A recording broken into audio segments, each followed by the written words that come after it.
Meet Fredrik Koppen, the activist. Fredrik sustains himself on food he finds in dumpsters. He's a dumpster diver.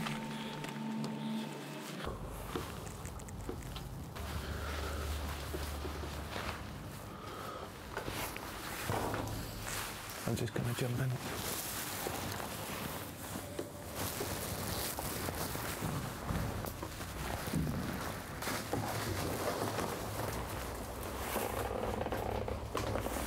So why is he in a dumpster? His actions are just one response to food waste.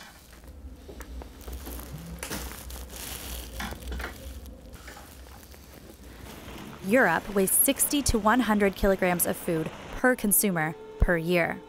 This waste contributes to 14% of the emission of CO2 in the atmosphere. In Denmark, 16 billion kroners worth of food is wasted annually. All over the country, people are taking a stand to promote change in their own way.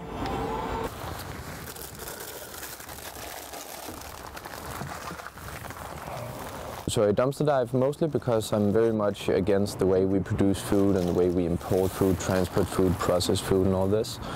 So I really don't want to put my money in that business and thus supporting it. To me, food waste is a big problem, but it's an even bigger problem that the food that we do waste is very unsustainable. That it's been transported for miles and miles and miles, thousands of miles often. So when you throw it out after you've been transporting it from the other side of the globe, then it's a pretty big problem. I mean, if you grow peaches in your backyard and you just let them drop to the ground and rot and decompose, it's not a big problem. But when you start using an intense amount of resources, putting that into one piece of food and wasting it, that's just, it's a shame to humanity. In a single night, Fredrik salvaged, using just a few of these ingredients, he cooked a meal which fed 6 people. Base.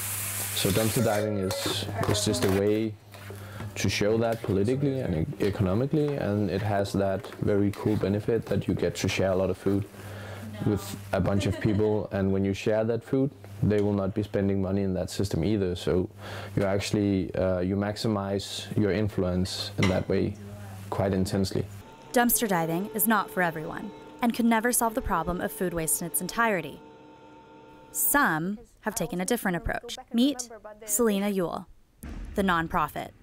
I just started to act, and so basically our name, Stop Wasting Food, it's like a protest, you know, like Occupy Wall Street, Stop Wasting Food. It was a protest group which became, you know, national.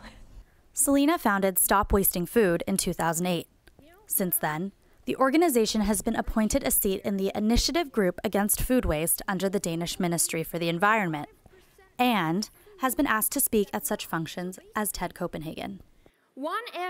Out of every 4th shopping cart, we throw it directly to feed our trash. If dumpster diving is too extreme, or starting a nonprofit group is too daunting, there are smaller yet equally effective ways for consumers to join the crusade.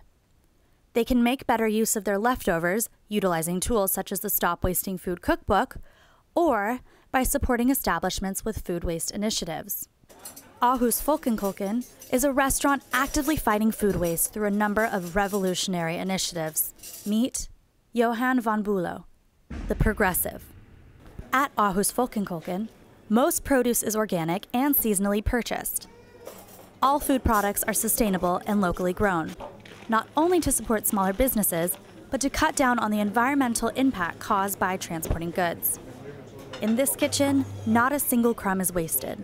Scraps of food are placed in barrels before they are then converted into biofuel. Johan has generated public excitement in eliminating food waste, an excitement which he hopes will promote future growth. It's also a process we're in. We're learning all the time how to not to waste so much food. Whether you're an activist, a nonprofit, or a progressive, there are a number of ways for you to cut down on your food waste. When it comes down to it, we're all consumers. And here in Denmark, the consumer holds the power. Muriel Schneider, Aarhus, Denmark.